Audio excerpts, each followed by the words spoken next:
அனைவருக்கும் வணக்கம். நம்ம இன்னைக்கு இந்திய குரலுடைய அறிவும் தெளிவும் நிகழ்ச்சி மூலமாக நம்ம அறியவும் தெளிவும் போகிறது என்னன்னா, நம்மளுடைய டெலிஃபோன் சேவையும் இன்டர்நெட் சேவையும் பற்றி தான். இங்கே புதிதாக ஒரு புரட்சிகரமான ஒரு மாற்றம் வரப்போகுது அப்படின்னு சொல்கிறாங்க. அதை பற்றி தான் நம்ம பார்க்க போகிறோம்.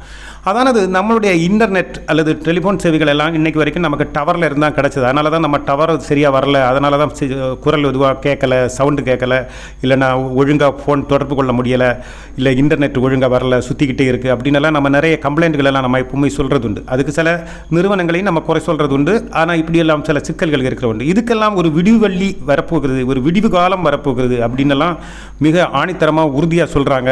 அதுதான் ஒரு பெரிய ஆச்சரியமான விஷயம். அதானது இன்னைக்கு வரைக்கும் நமக்கு இன்டர்நெட் டெலிஃபோன் சேவையும் சரி, இன்டர்நெட் சேவையெல்லாம் வந்துட்டு இருக்கிற நமக்கு எப்படின்னா, இன்டர்நெட் வந்து நம்ம ஆகாசத்திலிருந்து சேட்டலைட் அல்லது செயற்கைக்கோள்கள்ல இருந்து வருதுன்னு நினைச்சிட்டு இருந்தோம்னா அது தப்பு. வெகு தொலைவில் ஆகாயத்தில் இருக்கிற செயற்கைக்கோள்கள் இந்த இன்டர்நெட்டுக்கு பயன்படுத்தப்படுகிறது என்றாலும் எல்லா இடத்துலையும் அதனோட தொடர்புகளை ஏற்படுத்த முடியாது. ஒரு குறிப்பிட்ட மையத்தில் மட்டும் அதை தொடர்பு ஏற்படுத்தி அதிலிருந்து பெற முடியுமே தவிர எல்லா இடங்களிலும் பரவலாக அதை பெற முடியாது. ஏன்னா அது ரொம்ப தொலைவில் இருக்கிறது. அதற்கு மிக பவர்ஃபுல்லான எக்யூப்மெண்ட்ஸ்களும் அடங்கிய மையங்கள் தேவை. அப்போ நம்ம இப்போ எப்படி பெற்றுக்கிட்டு இருக்கோம் இன்டர்நெட்டை? வந்து கடல் வழியாக வருகிற ஃபைபர் ஆப்டிக்கல் கேபிள் வழியாகத்தான் வருது. இந்த ஃபைபர் ஆப்டிக்கல் கேபிள் வழியாக வர்ற ஒளிக்கட்டைகளை தான் இந்த தனியார் நிறுவனங்கள் வந்து நம்மளுடைய, அதாவது ஆரம்ப காலங்களில் நமக்கு பிஎஸ்என்எல்ங்கிற ஒரு நிறுவனம் இருந்துச்சு, அரசு நிறுவனம். அதிலிருந்து பிறகு வந்து தனியார் நிறுவனங்களுக்கும் வாய்ப்பு கொடுத்து அவங்களுக்கும் போட்டியை உருவாக்கின போது நமக்கு பல வசதிகளும் வந்துச்சு. இப்போ அரசு நிறுவனத்தை விட தனியார் நிறுவனங்கள் நல்ல சேவைகள் வழங்கிட்டு இருந்தாங்க அப்படின்னு சொல்லப்படுது. அப்படி வந்த நிறுவனங்களில் ஏர்டெல், ஏர்செல், வோடாஃபோன், இந்த ஜியோ அப்படிங்கிற மாதிரி நிறைய நிறுவனங்கள் இருந்தது. அதில் வந்து ஜியோவோட சேவைகள் எல்லாம் நல்லா இருந்துச்சுன்னு கூட சொன்னாங்க. ஆனால் சமீபத்தில் இப்போ விலை ஏற்றினப்போ நிறைய மக்கள் பாதிக்கவும் பட்டாங்க. இப்போ என்ன பிரச்சனை அப்படின்னா, இந்த நிறுவனங்கள் எல்லாமே உள்ளூர், அதாவது நம்முடைய உள்நாட்டு நிறுவனங்களாகத்தான் இருந்தது இது வரைக்கும். ஆனால் இப்போது வெளிநாட்டு நிறுவனங்களையும் இந்த சேவைகளில் அனுமதிக்கிறதா மத்திய அரசு ஒரு முடிவெடுத்திருக்கிறதா சொல்ல வர்றாங்க. அப்படி வெளிநாட்டில் இருந்து வர்ற ஒரு பிரபலமான நிறுவனம் தான் ஸ்டார்லிங்க் என்கிற எலான் மாஸ்க், உலக பணக்காரர்கள் முதன்மையான எலான் மாஸ்கோட ஸ்டார்லிங்க் நிறுவனம். இந்த ஸ்டார்லிங்க் நிறுவனம் இதற்குள்ளே வந்தால் பெரும் பிரச்சனையும் பெரும் போட்டியும் நம்ம சமாளிக்க வேண்டிய இருக்குங்கிற ஒரு பயம் இப்போ நம்முடைய உள்நாட்டில் ஏற்கனவே நமக்கு சேவை வழங்கிட்டு இருக்கிற பிஎஸ்என்எல் ஆனாலும் சரி, ஏர்டெல் ஆனாலும் சரி, அல்லது நம்மளுடைய ஜியோ ஆனாலும் சரி, எல்லாமே பயப்படுறாங்க. இந்த எலான் மாஸ்க் இப்போ என்ன சொல்லியிருக்காங்கன்னா, நாங்கள் வந்து இந்தியன் டெலிஃபோன் துறையுடைய சட்டத்திட்டங்களையும் வழிகாட்டுதல் இது எல்லாத்தையும் நாங்கள் மதிக்கிறோம். அதை வந்து மதித்து நாங்கள் வந்து அந்த சேவையை வழங்க தயாராக இருக்கிறோம். இது நாள் வரைக்கும் எங்களுக்கும் அவங்களுக்கும் சரியான உடன்பாடு ஏற்படலை, அதனால தான் நாங்கள் வரல. ஆனால் இப்போ நாங்கள் தயாராக இருக்கிறோம் அப்படின்னு சொல்கிறாங்க.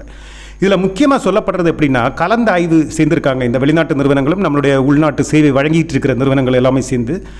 அப்போது இவங்க சொல்கிறாங்க, நம்ம உலகளாவிலே இன்டர்நேஷ்னல் டெலிகம்யூனிகேஷன் யூனியன் ஒன்று இருக்குது. அதில் நம்மளுடைய இந்தியாவுடைய மொபைல் இன்டர்நெட் சேவைகள் வழங்குகின்ற நாடும் அதில் ஒரு அங்கம். அதில் வந்து ஒரு 180 நாடுகளுக்கு மேலே அதில் யூனியனாக இருக்கும்போது இந்தியாவில் மட்டும்தான் இந்த ஒலிக்கட்டைகள் வந்து ஏலம் முறைப்படி விற்கப்படுது. மற்ற இடங்கள்ல எல்லாம் ஒரு குறிப்பிட்ட விலையை நிர்ணயித்து அவங்க தேவைக்கு ஏற்ப நிர்வாக ரீதியாக கொடுக்குறாங்க. இங்கே மட்டும்தான் ஏலம் விடுறாங்க. அதனால் இந்த ஏலம் விடுற மெத்தேடே சரியில்லை, நீங்கள் வந்து அதை மாற்றணும். உலகளாவிய மற்ற நாடுகளில் இருக்கிற மாதிரி இங்கேயும் ஒரு விலையை நிர்ணயம் செய்து அவங்களுடைய நிர்வாக ரீதியாக இதை வந்து விற்கணும் அப்படின்னு சொல்லிட்டு வலியுறுத்தினாங்க இந்த வெளிநாட்டில் இருந்து வந்த நிறுவனங்கள். இப்போது இந்திய அரசும் இப்போ என்ன பண்ணுவீங்கன்னா, இது நாள் வரைக்கும் ஏலம் விட்டுட்டு இருந்தோம். முன்னுக்கு ஏலம் விட்டதுனால நிறைய பிரச்சனைகளும் பல ஊழல்களும் அரசியல் தலைவர்களும் அமைச்சர்கள் கூட அதில் வந்து குற்றவாளிகளாக சொல்லப்பட்டாங்க. பிறகு நீதிமன்றங்களில் வழக்கெல்லாம் வந்தது நமக்கு தெரிஞ்ச விஷயம்தான்.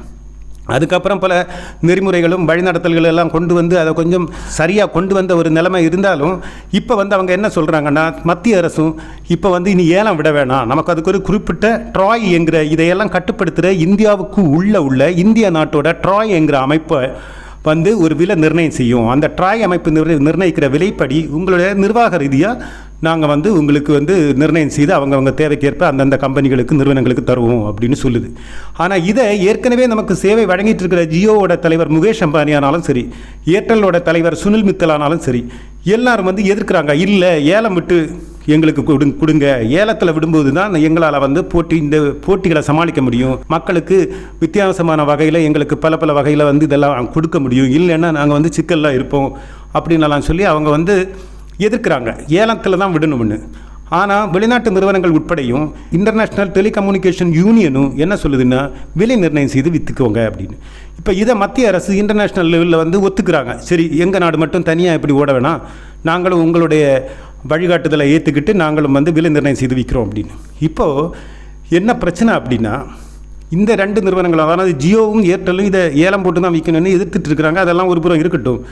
ஆனால் ஏன் நம்மளுடைய உள்ளூர் நிறுவனங்கள் பயப்படுது அப்படின்னு நீங்கள் பார்த்தீங்கன்னா, இந்த போட்டிக்கு வரப்போகிற, அதாவது உள்நாட்டில் சேவை, நம்மளுடைய இந்தியாவிற்குள்ள சேவை வழங்குவதற்காக வரப்போகிற இந்த ஸ்டார்லிங், இந்த எலான் மஸ்குடைய நிறுவனத்துடைய செயல்பாடு தான் பெரிய பயத்தை இந்த நிறுவனங்களுக்கெல்லாம் ஏற்படுத்தியிருக்கிறது. இந்த ஸ்டார்லிங் நிறுவனம் வந்து பொதுவாகவே நமக்கு இன்டர்நெட் கேபிள் வழியாக, கடல் வழியான உள்ள கேபிள் வழியாக தான் வருதுன்னு முதல்ல சொல்லிட்டோம். அதில் வர்ற ஒளிக்கட்டைகள் வழியாகத்தான் நமக்கு அவங்க வந்து டவர் மூலமாகவும் டிஷ் மூலமாகவும் எடுத்து நமக்கு வந்து ஒவ்வொரு வீடுகள் வழியாகவும் இல்லைன்னா தனி நபருக்கும் நமக்கு கொடுத்துட்ருக்குறாங்க. ஆனால் இனி இந்த ஸ்டார்லிங் என்ன பண்ணும் அப்படின்னா, ஆகாயத்திலிருந்து சேட்டலைட் வழியாக, அதாவது செயற்கைக்கோள்கள் வழியாக நமக்கு அந்த சேவையை வழங்குங்கிறது தான். அப்போ ஸ்டார்லிங் அப்படின்னா மற்ற நாடுகளில் நீங்கள் எல்லாம் நம்ம இப்போ நிலவுக்கு செயற்கைக்கோள் அனுப்புனாங்க, செவ்வாயில் செயற்கைக்கோள் அனுப்புனாங்க, பூமியோட சுற்றுப்பாதையில் செயற்கைக்கோள் அனுப்புனாங்க அப்படிங்கிற மாதிரி பெரிய செயற்கைக்கோள்கள் அல்ல இவங்க அனுப்புறது. இவங்க பூமியோட ஒரு குறிப்பிட்ட தூரத்துக்கு சின்ன சின்ன செயற்கைக்கோள்கள் அனுப்புவாங்க. அனுப்பி இந்த செயற்கைக்கோள்கள் பூமியை சுற்றி வந்துக்கிட்டே இருக்கும். அது எப்படி 1-2 கிடையாது, இவங்க கிட்டத்தட்ட இதுவரைக்கும் அனுப்பியிருக்கிறதே கிட்டத்தட்ட 14,000க்கும் மேலே. இந்த செயற்கைக்கோள்கள் ஒரு செயின் மாதிரி, இப்போ ட்ரெயின் எப்படி தொடுத்துக்கிட்டே போகும் அதே மாதிரி இவங்க தொட்டு தொட்டு தொட்டு தொட்டு அப்படியே நீண்ட செயின் மாதிரி இந்த செயற்கைக்கோள்கள் ஒன்றா அப்படியே பூமியை சுற்றி வந்துக்கிட்டே இருக்கும். அப்போது இந்த செயற்கைக்கோள்கள் தான் இந்த இன்டர்நெட்டை வாங்கி நமக்கு எல்லா இடத்துலையும் டெலிகாஸ்ட் பண்ணும், இந்த சேவையை வழங்கும். இந்த சேவை வழங்கும்போது என்ன நடக்கும் அப்படின்னா, டவர் தேவையில்லை. கேபிள் டிவிக்கெல்லாம் நீங்கள் எப்படி வீட்டில் டிஷ் வைக்கிறீங்களோ அதே மாதிரி இந்த ஸ்டார்லிங் வழங்குகிற டிஷ்ஷையும் வாங்கி வீட்டுக்கு மேலே ஃபிட் பண்ணணும். மேலே ஃபிட் பண்ணிட்டீங்கன்னா அதோட ஒரு ரவுட்டர் வந்து கீழே உங்களுக்கு வந்து டிவிக்கு பக்கத்தில் இருக்கிற மோடம் மாதிரி அங்கே ஒரு ரவுட்டர் வச்சுருப்பாங்க. அந்த ரவுட்டர் வந்து அந்த டிஷ் வழியாக வர்ற இன்டர்நெட்டை வாங்கி உங்களுக்கு கன்வெர்ட் பண்ணி உங்களுடைய டிவைஸ், அது லேப்டாப்பாக இருந்தாலும் வைஃபை சிஸ்டம் மாதிரி உங்களுக்கு தந்துடும். அப்போது உங்களுக்கு வர்றது கேபிள் இழுத்தோ டவர் மூலமோ கிடையாது, சேட்டலைட்லேருந்து உங்களுக்கு டிஷ் மூலமாக, இந்த ரவுட்டர் மூலமாக உங்களுக்கு அந்த சேவை கிடச்சிரும். அப்படி கிடைக்கும்போது நான் முதல்ல சொன்ன மாதிரி நம்மளுடைய நாட்டில் இந்த டவர் மூலமாகவும் டிஷ் மூலமாகவும் முதல்ல கொடுத்துட்டு இருந்த மெத்தடில் கொடுக்கும்போது எல்லா இடத்துலையும் ஒரே மாதிரியான இன்டர்நெட் வசதிகள் கிடைக்கிறதில்ல. ஏன்னா நம்மளுடைய நாட்டில் உள்ள காலநிலையும் இங்கே உள்ள நில அமைப்பும் ஒரு காரணம். அதாவது இங்கே உள்ள காலநிலை என்ன, திடீர்னு பருவ காலங்கள் மாறும். குளிர்காலம், மழைக்காலம், அந்த மழைக்காலத்தில் பெரிய காற்றும் மழையெல்லாம் வரலாம், வெள்ளப்பக்கம் வரலாம், நிறைய பிரச்சனைகள் வருது. ஒன்று. இன்னொன்று என்னடான்னா நம்மளுடைய நில அமைப்பு, அதாவது பெரிய ஏற்றத்தாழ்வுகள், அதாவது பெரிய பள்ளத்தாக்கும் இருக்குது, பெரிய மலையும் இருக்குது, பெரிய சமதரப்பும் இருக்குது.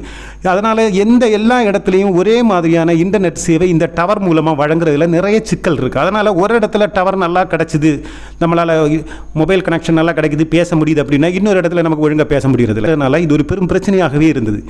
இப்போது இந்த ஸ்டார்லிங்கோட இந்த சேட்டலைட்லேருந்து வழங்குகிற சேவையை வந்துச்சுன்னா டவருங்கிற பேச்சுக்கே அங்கே இடம் கிடையாது. அப்போது நீங்கள் வீட்டில் வைக்கிற டிஷ், நீங்கள் பள்ளத்தாக்கில் இருந்தாலும் சரி, மலை மேலே இருந்தாலும் சரி, நீங்கள் வீட்டில் இருக்கிற டிஷ்ஷுக்கு வான்வெளியில் சுற்றிட்டு இருக்கிற இந்த சேட்டலைட்டில் இருந்து தான் உங்களுக்கு இன்டர்நெட் வரும். அப்போ அந்த இன்டர்நெட் உங்களுடைய வீட்டுக்கு மாடியில் இருக்கிற டிஷ்ஷில் இருந்து உங்களுக்கு வந்து அந்த டிஷ்ஷில் இருந்து உங்களுக்கு ரவுட்டரில் வந்து உங்களுடைய டிவைஸ், மொபைல் வைஃபை மாதிரி மொபைல்லையோ லேப்டாப்லேயும் உங்களுக்கு அந்த சேவை கிடச்சிரும். அப்போது எந்த இடத்துலையும் பள்ளத்தாக்கும் பிரச்சனை இல்லை, இதுவும் கிடையாது. அடுத்து 2வது, விண்வெளியில் அது சுற்றிட்டு இருக்கிறதுனால எந்த மழையோ கொடுங்காற்றோ புயலோ அதை பாதிக்க போகிறதும் இல்லை.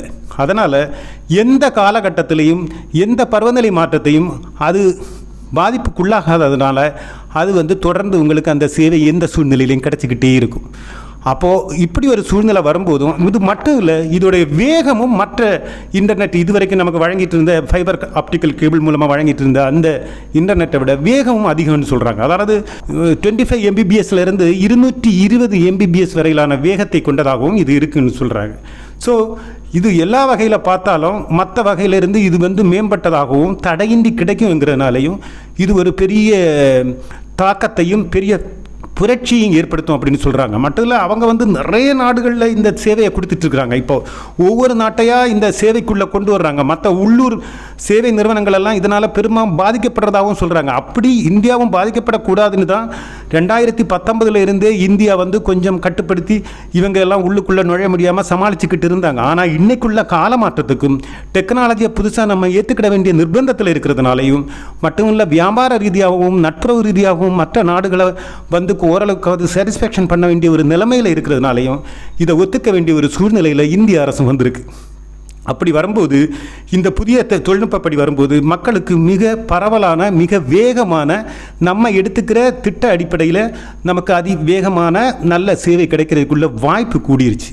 அப்போது இங்கே உள்ளூரில் ஆல்ரெடி நமக்கு ஏற்கனவே டவரெல்லாம் நிர்மித்து சேவை வழங்கிட்டு இருக்கிறவங்களுக்கு இது பெரிய பாதிப்பை ஏற்படுத்தும் அப்படிங்கிற பயம் இந்த நிறுவனங்களுக்கு இப்போ வந்துருச்சுங்கிறது தான் குறிப்பிடத்தக்கது. இது விண்வெளியில் சுற்றிட்டு இருக்கிறனால அதனால் பூமியில் இருக்கிற எந்த பகுதியானாலும் இந்த சேவையை பொறுத்த வரைக்கும் எந்த பிரச்சனையும் இருக்காது. இது தற்போது America, Canada, Germany, France, Australia, United kingdom, New Zealand, Spain, Italy, Mexico என பல நாடுகளில் இருக்குது. மட்டுமல்ல, கிராமப்புற நகர்ப்புற பகுதிங்கிற ஒரு வித்தியாசமே இல்லாமல் எல்லா இடத்துலையும் ஒரே அளவு ஸ்பீடோடையும் வேகத்தோடையும் கிடைக்கிறதுனால இது பெரும் புரட்சியை அந்த நாடுகளெல்லாம் ஏற்படுத்தி இருக்கிறது. சமீபத்தில் கூட Portugal, Brazil, Australia, Netherlands, Belgium, Ireland, Switzerland, Denmark போன்ற நாடுகளில் கூட சமீபத்தில் கூட இதோடைய மாற்றத்தை பார்த்துக்கிட்டு இதை ஒத்துக்கிட்டு அவங்க நாடுகளையும் இந்த சேவையை ஏற்றுக்கிட்டாங்க.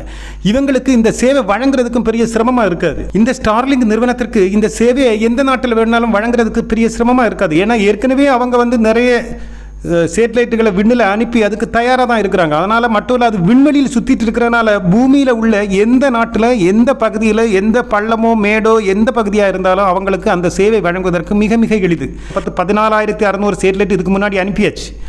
அவங்க என்ன சொல்கிறாங்க, 400 சேட்டலைட்லேருந்து உங்களுக்கு அஃபிஷியலாக அதானது அரசுக்கு தேவையான பல உள்ளூர் விஷயங்கள் எல்லாம் நம்மளுடைய அஃபிஷியல் தேவையான விஷயங்களை எல்லாம் பூர்த்தி செய்யணும். மறுபடி 800 சேட்டலைட் மூலமாக இந்தியாவோட மூலை முடுக்கு எல்லா பகுதியில் உள்ள இடங்களையும் கவர் பண்ணிடுவோம் அப்படிங்கிற மாதிரியும் அவங்க சொல்கிறாங்க. ஆக அவங்களுக்கு 14,600 சேட்டலைட் இருக்கிறதில் ஒரு 1,200 சேட்டலைட் இந்தியாவுக்காக அவங்க அதை பயன்படுத்துவாங்க, அதை செயல்முறையில் வைப்பாங்கன்னெல்லாம் சொல்கிறாங்க.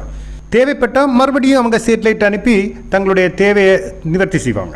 இதோட விலை இந்தியாவுக்குள்ளே எப்படி இருக்குன்னு இதுவரைக்கும் ஒன்றும் சொல்லப்படலை. ஏன்னா விலையை இதுவரைக்கும் நம்மளுடைய டெலிஃபோன் துறையில் உள்ள விலைகளை எல்லாம் நிர்ணயித்திருந்தது ட்ராய் என்கிற அமைப்பு தான். ஆனால் இனி இந்த ட்ராய் அமைப்போட இந்த வெளிநாட்டு நிறுவனங்கள் கூட கலந்து ஆலோசித்து தான் அதை முடிவு பண்ணுன்னு சொல்கிறாங்க. ஆனால் ஒன்று நிச்சயம், இது உள்ளூரில் இனி செயல்பாட்டுக்கு வரப்போகுதுங்கிறது கிட்டத்தட்ட அதானது 90% உறுதியாயிருச்சு. ஒரு 10% தான் உறுதியாகிறதுக்கு மீதின்னு சொல்கிறாங்க. அதனால் கிட்டத்தட்ட வந்துருன்னு சொல்கிறாங்க. அப்படி வந்துச்சுன்னா டெலிஃபோன் அல்லது இன்டர்நெட் சேவைகளில் எந்த தடங்களோ பிரச்சனையோ டவர் கிடைக்கலைங்கிற ப்ராப்ளம்ஸோ இருக்காது அப்படின்னு சொல்கிறாங்க.